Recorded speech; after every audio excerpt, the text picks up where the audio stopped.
কোন জায়গায় গাড়া দেখি? না না না না না, আপনি গাড়া দিয়ে কোন জায়গায়? দর্শক আপনারা দেখতে থাকুন ভিডিওটা, মানুষ কিভাবে প্রতারণা করে শেষ পর্যন্ত দেখেন। মানুষ শেষ বয়সেও মানুষ প্রতারণা করে। কাকা আপনার পায়ে কি হয়েছে? রক্ত পড়ে? একটু খুলেন তো দেখি। আপনি কাপড়টা একটু সরান তো দেখি। এটা না, আপনার ঘা কোন জায়গায় হয়েছে?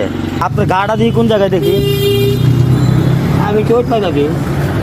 আপনি উড়ান দেখি, দেখুন যা হয়েছে পা কাটা। আপনার ঘাড়া দেখি। গাম না ভাই, কই জায়গা? আপনি মিছা কথা কোন কিনলি বলেন? কই জায়গা না? হ্যাঁ কই জায়গা? হ্যাঁ, আপনি মিথ্যা কথা কেন বলেন সেটা বলেন। আপনি যেটা পেঁচায় রাখছেন যে আপনার পায়ে ঘা হয়েছে, গাও তো হয়নি বাকুলা। না আপনি কইতেছেন মাছি ধরতেছে, অনেক খারাপ অবস্থা। আপনি তো এটাতে পেঁচায় রাখছেন, কিন্তু আপনার এখানে ঘা কোথায়? গায়ের কথা কই দিল বাবা? আপনি মিথ্যা কথা কেন? আমার কি রেকর্ড আছে? আপনি মিথ্যা কথা কেন বলেন? গাও তো হয়নি বাবা, কই জায়গা?